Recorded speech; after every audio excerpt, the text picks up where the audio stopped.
Hey, welcome back. This is obviously not my garage, though it feels like my garage in the same way that my garage is chaotic and forever seems to needing to tidy. The door's just closing itself. This is my car. That was creepy. This is what I've been living out of for the past little over maybe about 2 and a bit weeks now. Cutting through New South Wales, Melbourne, catching up with some friends, and now I'm in Jindabyne in a trailer park, filming, drinking peppermint tea, about to start an alpine course. So this is the final version of the van, car. It's incredibly chaotic at the moment because I've been living out of it, and I've just finished packing the bag that I have to put together for my snowshoe expedition. Because of that, I had to upheave a lot of things, and a lot of things have found new homes. Those homes haven't been completely solidified, and a few of the homes that I found for a few objects and things seems to have walked out of their home into a new spot as I've just been driving around Jindabyne. But I think the place turned out pretty good. I am going to fast track this cleanup and then come back to you and show you guys the car, where we've got to, how we've got here. Yeah, look, that's it really. This is the van. This is the setup. This is where I've been living for the past little while. As you can see, it is very cooped up. I can cross my legs. I'm pretty comfortable with that. The bed goes all the way through here, and then I've got window shields that go on everything here. I've got a nice blind that covers across. I'll show you through the car. It's pretty chaotic, still very chaotic, but alas, welcome. So here we have the shelving unit. You've seen this before, and now it's loaded up with things. Up the top, we've got a little bit of clothing storage just here, food and condiments, it's all there, and this is just sort of like junk. It's got some of my toiletries over here, and electronics and whatnot. Under here is where I keep my camera, and down under here, all the storage is loaded up with stuff at the moment. This is just gear, and this here is clothes. Over there is backpack and cooker. And back here, kitchen setup. So this is my little shelf. Currently houses the box with some food and some chopping boards and whatnot. Water storage. I've got a little cooker here that will just heat up my tea. Clothes storage. Pots and pans and all things nice. I get stored there. Teacups down there. There's a drill behind here. This is pretty much the operational space of the car. This is where I lie here. My head goes here. I sit up here. There's a little bit more space in the boot section so I can actually sit up, and then sort of everything sort of happens here. This is sort of like the nice little spot. The spot to be. Yeah, that's pretty much it. I'll show you the other side as well. The solar panel was fixed to the roof. It's currently where I'm housing my board up here as well. I'm not sure if I'm going to keep it up here. It's currently working at the moment because obviously I'm living out of the car. There's not a lot of space in the car for it. Also got my sunroof there. This here gives me access to the back. You've seen all this before, but this is just nice. Got my eggs here, condiments, whatnot. And then under here, if you remember, this is the stuff area. That's currently filled with stuff. It's got lots of stuff down there. So yeah, this is my little snow cocoon where I can drink peppermint tea, watch my windows condense as I slowly sniff my own farts and fall asleep. You know, it's not a van, and the irony is that I used to own a van. When I had the van, I wished for a bigger van. I wished for a longer wheelbase, all the activities I could have and the things I could do with an extra half a metre, and I could put a bigger bed in and have more room and stand up. But now all I've got is this, and all I can do is just lie down in one direction and pray to God that the angle that I park the car on is conducive for the bed. And then I rug up into my little cocoon and blow my mattress up and shuffle around and play Tetris to try to negotiate my way into some sort of pretzel. But it makes you appreciate it, right? It makes you appreciate the small things, and it makes you appreciate the time I did have in that van, and also, like, now being functional in here, I mean, the opportunities for what I will be able to do when I purchase a new van is phenomenal. It shows you how little you actually need, you know, like it's all possible. And I've literally got too much stuff in here. I've bought way too much food, but it's in anticipation for the next month. So there's a lot of hard storage going on here. You know, I just assumed that I should buy all the food now because the Woolworths across the road will have no food. The Woolworths across the road has food. So I'm just pumping up my mattress. Anyway, usually I would do this from the outside, but it's currently raining and I don't want to get my mattress and bed wet. The little ththings. You know, it's glorified homelessness. Let's not sugarcoat it. Plus my feet are dry, and that is an undervalued. Keeping your feet dry is, but it's pretty cool that I'm able to drive around self-sufficient, especially with the solar on the roof, and I can wake up in cool places and do cool things. That's a level 1 tier trait. Now this is the difficult part. Well, not the difficult part. The part that requires more. I have to lift my butt off the actual bed for it be pumped up. Yeah, look, living out of your car in the cold, it's a whole thing, and I wouldn't really wish it upon anyone. It is cramped and uncomfortable and different, and you know, you face a lot of things in terms of what society thinks. You know, you find yourself in a car park lying in the back of a car like a degenerate, but it's also super freeing. You know, and it has a lot of perks that you don't think of to start with, but they're really beautiful. And I think that just once in your life, every person should do this, to live a little bit cramped, a little bit freer, a little bit wilder, a little bit more degenerate, because it means that you know what you have. You know, the fact that you have running water and place to just stand up, it's impossible not to take that for granted. But it requires you to do uncomfortable things voluntarily, because it's an active defiance of social norms in the pursuit of discomfort for no real benefit. So that's it. That's the game. That's the game we're playing. I mean, it's still light outside. It's like, what, 5:30. I'm gonna lie here and enjoy my little sanctuary with my peppermint tea. And yeah, enjoy it, you know? Hey, fuck it, why not? Like, why not? That's it, isn't it? Why not? Why not do the thing that why not do the thing that makes you uncomfortable? And you too can live in a car just like me. All right. My feet are warming up and it's causing me to snooze. All right. All right. See you now.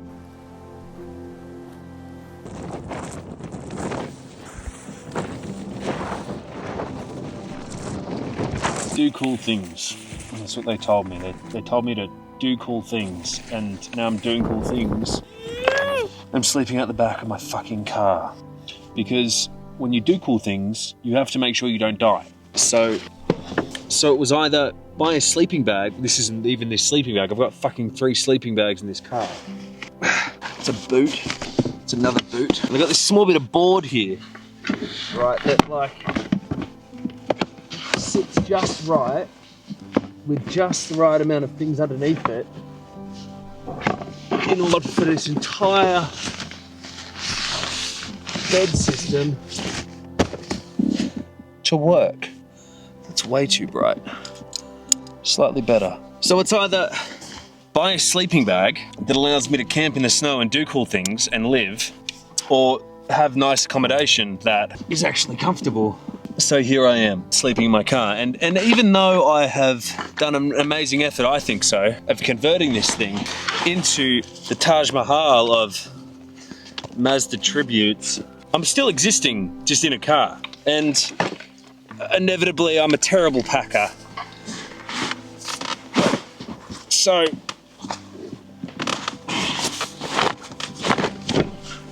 I've got way too much stuff in here. And there you go. I mean, that's life, isn't it? That's what I signed up for, and this is the beast that I wrestle with every night as I try to rearrange this car into 400 different configurations to try to make it work, you know? And I'm okay with that, because frankly, I'd rather not die when I'm out in the snow. I would rather live. So there we go. Base, tripod, camera. So I mean, yeah. This is the abode. This is sort of what's existing right now, and it's a wild time, you know, as we live in the car. I've just got back from a snowshoe expedition, which was amazing. Yeah, we just spent 3 days out on a snowshoe exped, which was epics. It was sick. We had a great time. We went up around Ram's Head. So we left at a place called Dead Horse Gap, and we travelled up, and then we went to, a place called Ram's Head. 40k winds, blistering cold, complete whiteout, couldn't see a single thing. We wanted to try to get to Cozzy, but we couldn't. But yeah, life is good. But it's the small things in the car. It's having a clean bench top, which I currently don't have. My clean jackets, but clean laundry today is an amazing thing. We are going out teleskiing tomorrow, and it's my first time teleskiing. I'm very excited. I'm moving into a bit more of a rhythm with this car. I wish I could afford proper accommodation, but I can't, because I have chosen expensive hobbies, alas. I think I've done an alright job with this. Sometimes I wonder if this is the correct course, you know? I don't know what really I'm doing with myself and my life. And you question your actions, and if you're doing the right thing or on the right course. And I like to think I am. I like to think that I think I am. Sounds like Dr. Seuss. This is indulgent. Start something, because it is wild, you know?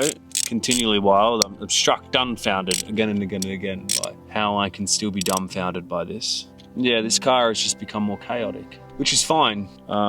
Spent the afternoon today down by the dam. I've always been told that I assimilate into groups really well and that I'm likable and all that sort of stuff. But I always feel like the outsider, and I don't know if that's normal or common. Never really feel like I belong anywhere. And like, I've definitely found groups, and I've definitely got some really close friends that I associate with and love.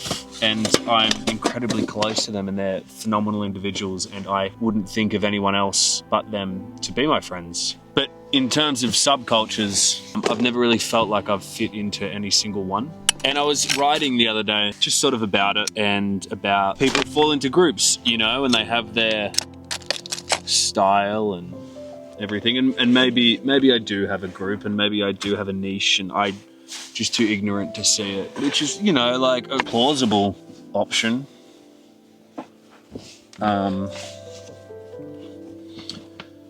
But I can't obviously see it. You know, it's not strictly apparent to me. I don't really consider myself like, look, unrefrigerated roast beef. It's like 1 degree here. I'm sure it'll be fine overnight. I don't strictly consider myself in any one subgroup, you know, and that has not bothered me. I've never really been bothered by it, but I've always wondered what it would feel like with the solace of a group identity. Because, like, it must be fucking nice to be able to, like, be like, these are my people. I know they're my people because they wear what I wear, and they talk how I talk, and they do the same things that I do, and maybe I do have it, you know, but I've never really felt like, I feel like I wear like 5 different hats, and maybe lots of people do this, and I'm not anything different, and look, I'm happy for that. I'm happy not to be anything different. I'm happy to assimilate, because that's sort of the end goal. I'm curious that if there is a sub-branch of individual that exists that I can assimilate into with. You know, I feel... So yeah, I've definitely tracked through subgroups, but I've never been a part of one that I've identified with wholly. I like to climb, but I'm not a climber. I wouldn't devote my life to it. I force myself to read, but I wouldn't say I'm a reader. I work in the outdoors, like, and that's just because I enjoy it, but I wouldn't say I'm like a outdoorsy person, you know? I'd rather on my days off to like sit and write at a fucking cafe or something. So yeah, I guess like I'm just in this weird space right now where, well, not right now. It's like an identity crisis, but it's not an identity crisis, because like I've sort of come to terms with the weirdness that I won't be like the person that like falls into a niche. And maybe this is my niche. Maybe this is the whole kit caboodle. This is the what I should fall into and be happy with, you know what I mean? Like, this is the thing. And maybe people never find their ism, you know? Maybe the pursuit of this sort of thing is part of it all, but like maybe it's not meant to be found. I guess that I look at people doing people stuff, you know? Like, I look at people doing living. And like, I can look at the brickie and be like, that's a brickie. He fits into brickie subclass B, you know? I can look at that person and be like, yeah, that fits. I don't feel like I fit into any of those. I feel like I'm just this like outside person. I don't know, does anyone else feel this way? Am I just alone? So that's what I've been writing about. I've been writing about how people exist in these subgroups and seemingly I don't, as I make banana sandwiches with honey and salt and butter on white bread for a day in the snow tomorrow. It's elite. If you haven't had it, you're fucking missing out. Phenomenal. So that's dilemma. As he makes sandwiches, he doesn't know where he sits in the universe. 3 banana sandwiches made out of 1 banana. You just hope that it's all going to turn out okay. And I think that's the main thing, you know. Sometimes I wish for I've gone down this path that I don't even know what kind of path it is. I love what I do. I love the challenges that I set out for myself, and I love doing things that are pushing me out of my comfort zone. This is what these things are doing. They are doing this. What I question is it actually worthy? Because like a prescribed life like that of the CrossFit real estate agent, or even more prescribed like the banker who fucking kayaks on a Saturday. That life has points and marks to hit, and it has a dress code and a social group that you can assimilate into, and you understand it, and there's social cues, and there's people, and there's markers for those people to be able to play against.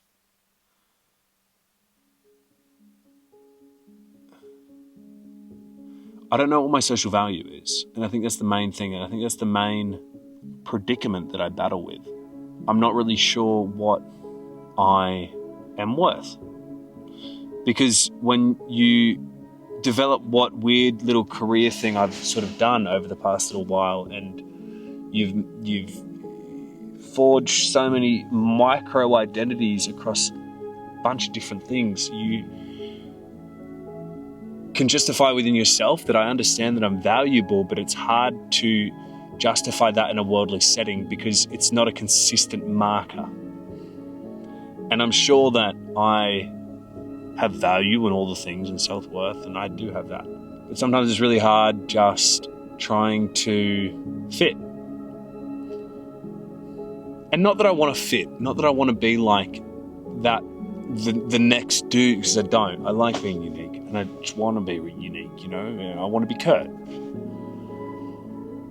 But it's hard just to understand where you sit in it all. Because like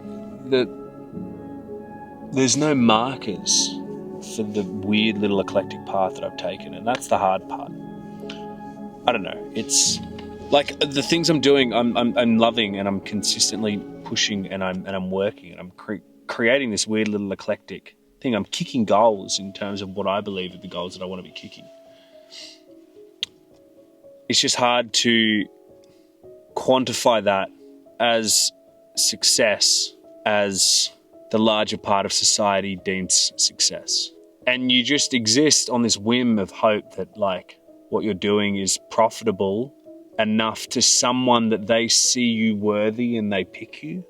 And I just hope to God that if that is the case, that I'm just fucking wise enough to see it.